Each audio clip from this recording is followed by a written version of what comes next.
আসসালামু আলাইকুম। আমেরিকায় স্টুডেন্ট ভিসা, ভিজিটর ভিসা নিয়ে আজকে কথা বলবো। যারা ভিজিটর ভিসা এবং স্টুডেন্ট ভিসা নিয়ে আমেরিকা যাওয়ার পরিকল্পনা করছেন তাদের জন্য একটা গ্রেট নিউজ আছে যে আপনারা সবাই মনে করেছেন ট্রাম্প চলে আসছে, এখন হয়তো ভিসা রেশিও খারাপ, ভিসা দিবে না এবং স্টুডেন্টরা হয়তো ভিসা নাও দিতে পারে, এখন হয়তো অন্য দেশের জন্য অ্যাপ্লাই করব। এইটা একটা বোকামি ডিসিশন হবে, কারণ ট্রাম্প হচ্ছে বিজনেস মাইন্ডেড। মনে রাখবেন, ট্রাম্প হচ্ছে বিজনেস মাইন্ডেড। যারা বিজনেস মাইন্ডেড তারা সবসময় কিন্তু দেশের উন্নতি কিভাবে হয় বিজনেসের পারপাস দিয়ে সেই চিন্তা সবসময় করে। সো আমি এবং আমরা অ্যানালাইসিস করে যেটা পেয়েছি সেটা হচ্ছে যে ট্রাম্প সবসময় ট্যুরিস্ট এবং স্টুডেন্টদেরকে সবচেয়ে বেশি সাপোর্ট করবে, বিকজ অফ যে ট্যুরিস্টরা ট্যুরিস্টরা যখন বিভিন্ন কান্ট্রি থেকে যখন ইউএসএ ইন করলে কিন্তু একটা ট্যুরিস্টের পিছনে মিনিমাম আপনাকে 10 থেকে 15 লাখ টাকা খরচ আছে। এই টাকাটা কিন্তু তারা ইউএসএ স্পেন্ড করছে। সো ইউএসএ স্পেন্ড করাতে কি হচ্ছে, ইকোনমিকের দিকে কিন্তু ইউএস এস্টাবলিশড হচ্ছে এবং তারা কিন্তু অনেক আর্ন করতে পারছে, তাদের ইকোনমিকতে তারা অনেক সলভেন্ট হচ্ছে। তো প্রতিটা কান্ট্রি থেকে যদি হাজার হাজার ট্যুরিস্ট ওখানে ঢোকে তা কি পরিমাণ ইকোনমিক দিকে স্ট্রং হবে আপনারা একবার অ্যানালাইসিস করে দেখেন। এবার আসেন স্টুডেন্ট ভিসার ক্ষেত্রে যারা আমেরিকাতে কতগুলো স্টেট আছে, মিনিমাম 50 থেকে 55টা স্টেট আছে। এই স্টেটগুলোতে কতগুলো ইউনিভার্সিটি আছে। এই ইউনিভার্সিটি থেকে এতগুলো ইউনিভার্সিটিতে যদি বিভিন্ন কান্ট্রি স্টুডেন্টগুলো আসে এবং তারা যদি টিউশন ফিসগুলো পে করে এবং তাদের স্টুডেন্টের পাশাপাশি তার স্পাউসের পাশাপাশি তাদের বাবা মা যাচ্ছে, বাবা মার পাশাপাশি তাদের ভাই বোন যাচ্ছে, তাহলে ওইখানে কিন্তু ট্যুরিস্টও হচ্ছে, স্টুডেন্টও হচ্ছে, দুইটাই কিন্তু একটা ভালো আর্ন হচ্ছে। তো স্টুডেন্টদের ভিসা কেন দিবেন আমাকে বলেন? স্টুডেন্ট ভিসা না দেওয়ার তো এখানে কোনো লজিক নেই। একটা স্টুডেন্ট পার ইয়ারলি $15,000 থেকে $20,000 খরচ করতেছে, টিউশন ফিস দিচ্ছে ভার্সিটিতে। ইভেন তার আনুষঙ্গিক খরচ আছে, তার অ্যাকোমোডেশন ফিস আছে, তার চলাফেরার ফিস আছে, সে জব করলে সে ট্যাক্স দিচ্ছে। এই যে একটার পর একটার সাথে একটা রিলেটেড। তো এই জন্য স্টুডেন্ট ভিসা কি কখনো কোনোভাবে কোনো কান্ট্রিতে কি স্টপ হতে পারে আপনারা বলেন? তো আপনারা যে ধারণাটা করছেন যে ট্রাম্প আসলে স্টুডেন্ট ভিসা হবে না, ভিজিটর ভিসা হবে না, এটা টোটালি এগুলো একটা ভ্রান্ত মতভেদ, আপনাদের একটা ভ্রান্ত আইডিয়া। কারণ আপনি যদি একটা দেশের প্রেসিডেন্ট হতেন, আপনারা কি করতেন?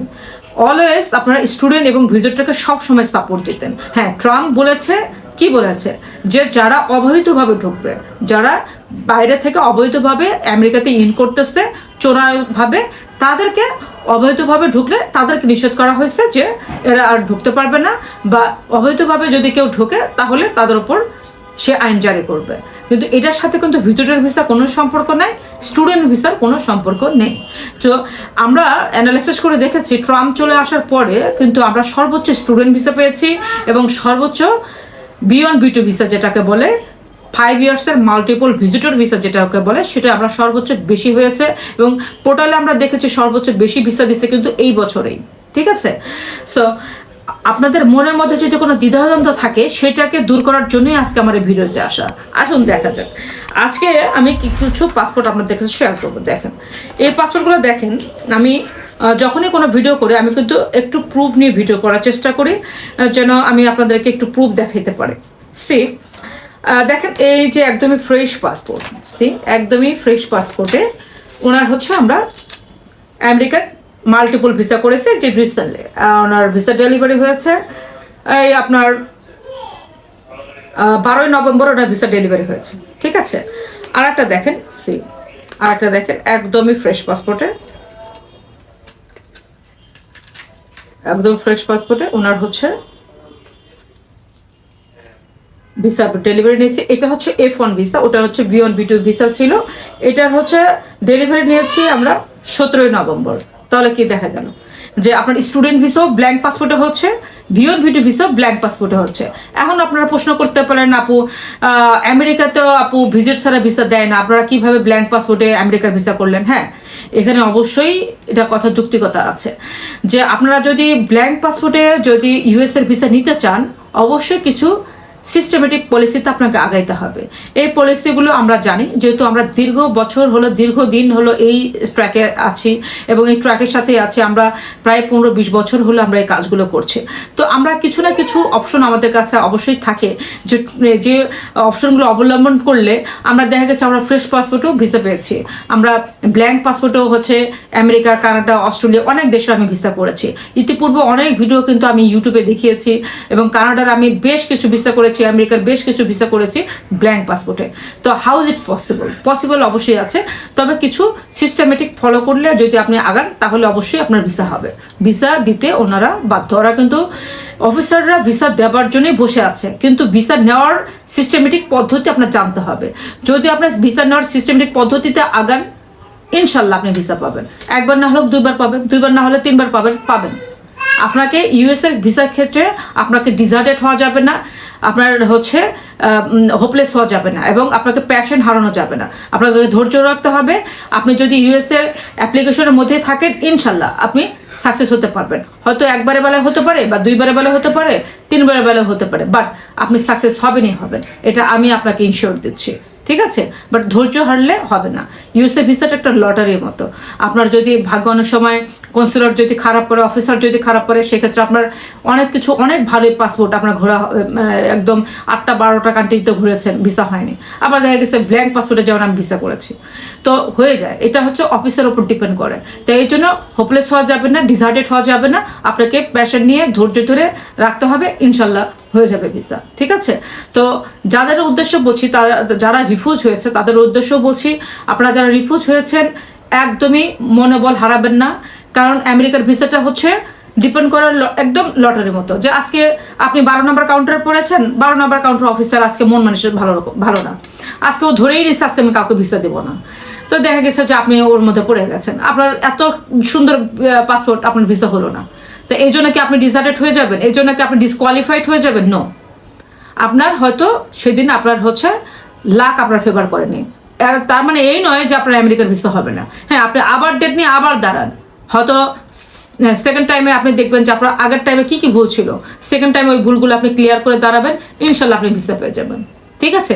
এই জন্য আমি সবাইকে বলছি, যারা রিফিউজ হয়েছেন তাদের মনোবল হারাবেন না। আমেরিকাতে রিফিউজ হলে কোনো সমস্যা নেই, আপনি একবার কেন 10বার রিফিউজ হলেও সমস্যা নেই।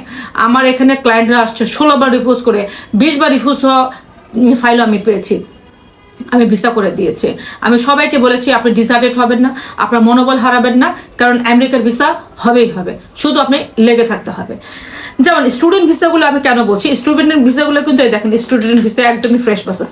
অফিসার কিন্তু স্টুডেন্টকে জিজ্ঞাসা করে, অফিসার কিন্তু স্টুডেন্টকে জিজ্ঞাসা করে যে তুমি কি আগে কোনো কান্ট্রিতে ঘুরেছো, তোমার ফ্যামিলি কি আগে কোনো কান্ট্রিতে গিয়েছিল, তোমার অন্য কোনো কান্ট্রিতে ভিসা নাই কেন? এখন স্টুডেন্ট বলে যে আমি স্টুডেন্ট, আমি স্টাডি করছি, আমি কিভাবে ভিজিট করব? আমার তো ভিজিটর কাজ না, আমার তো পড়াশোনা কাজ, আমি কেন ভিজিট করবো? এই প্রশ্নটার অ্যান্সার এটাই, এই জন্য ওরা করে যে আপনি যদি একটা এস্টাবলিশড ফ্যামিলি হন, আপনি যদি একটা কোয়ালিটিফুল ফ্যামিলি হন, একটা কোয়ালিটিফুল ফ্যামিলি কখনোই না ঘুরে থাকতে পারে না। তারা যে কোনো 4টা-5টা কান্ট্রিতে ভিজিট করে, ঠিক আছে, ভ্যাকেশনে তারা ঘুরবে, ফ্যামিলিকে নিয়ে ঘুরবে, তাহলে বোঝা যাবে তার কোয়ালিটিটা কোথায়, তার লেভেলটা কোথায়, যে তার স্ট্যান্ডার্ডটা কোথায়, সে কোন টাইপের ফ্যামিলি মেনটেন করতেছে, কোন টাইপের হচ্ছে স্ট্যাটাস বিলং করতেছে, যে কারণে সে দেশে 5-7টা কান্ট্রিতে এসে ঘুরতেছে, তার ফ্যামিলিকে নিয়ে সে হিউজ টাকা স্পেন্ড করতেছে, বিভিন্ন কান্ট্রিতে সে বিভিন্ন টাকা স্পেন্ড করতেছে। সে একটা কান্ট্রিতে গেলে, একটা ফ্যামিলি নিয়ে গেলে মিনিমাম 10 লাখ টাকা খরচ হয়ে যায়, তাহলে সে 5টা কান্ট্রি ভিজিট করেছে, তাহলে কতগুলো টাকা? এখানে তার 50 লাখ টাকা নেই, ঠিক আছে? এই যে তারা অ্যানালাইসিস করে যে আপনি 5টা কান্ট্রিতে আপনার ফ্যামিলিকে নিয়ে ভিজিট করেছেন, দ্যাট মিনস কি আপনি স্টাবলিশ একটা ফ্যামিলি, আপনি একটা হাইলি লেভেল বিলং করছেন। এই কারণে আপনাকে বলে যে আপনি স্টুডেন্ট ভিসায় যদিও যান, তারপরও আপনাকে বলবে আপনি কোথাও কোনো কান্ট্রি ভিজিট করেছেন কিনা। এটা এই জন্য বলে যে আপনার স্ট্যাটাসটা ওরা বোঝার জন্য বলে। এই জন্য আমরা বলি যে অ্যাটলিস্ট স্টুডেন্ট হলেও 2টা-1টা কান্ট্রি ভিজিট থাকা বেটার। দেখেন, আমি ফ্রেশ পাসপোর্টে কিন্তু স্টুডেন্ট ভিসা করেছি, তারপরে মাস্টার্স প্রোগ্রামের জন্য। কেন, কিভাবে করেছি? এই তো কিছু সিস্টেমেটিক ফলো করেছি, দ্যাটস ওয়াই ভিসাটা হয়ে গেছে। তো এই জন্য আপনাদেরকে বলছি, যারা এই রিলেটেড কোনো সমস্যায় বা প্রবলেমে ফেস করছেন, তারা আমাদের সাথে যুক্ত থাকতে পারেন, আমাদের সাথে আমাদের অ্যাডভাইস নিতে পারেন। ইউএসএর ক্ষেত্রে আমি সর্বোচ্চ সবাইকে হচ্ছে সাপোর্ট দিতে পারবো ইনশাল্লাহ। আপনার হচ্ছে কিভাবে আপনি অ্যাম্বাসি ফেস করবেন, কিভাবে আপনার প্রেজেন্টেশনটা দিবেন, কিভাবে আপনার হচ্ছে নিজেকে আপনি অফিসারের কাছে হচ্ছে প্রেজেন্ট করবেন, আপনার ডিএসটা কিভাবে ফিল আপ করতে হবে, আপনার হচ্ছে টার্ন ওভার কিভাবে দেখাইতে হবে, মান্থলি স্যালারি আপনার কীরকম হওয়া উচিত, এই যে বিষয়। সো স্টুডেন্ট ভিসা এই জন্য আমি বলি যে স্টুডেন্ট ভিসা ফ্রেশ পাসপোর্টে হবে, বাট সেই সিস্টেমেটিকগুলো ফলো করতে হবে। যদি আপনার এই সিস্টেমেটিকগুলো ফলো করে আগের, ইনশাল্লাহ আপনার আমেরিকার ভিসাটা পাওয়া একদমই ইজি।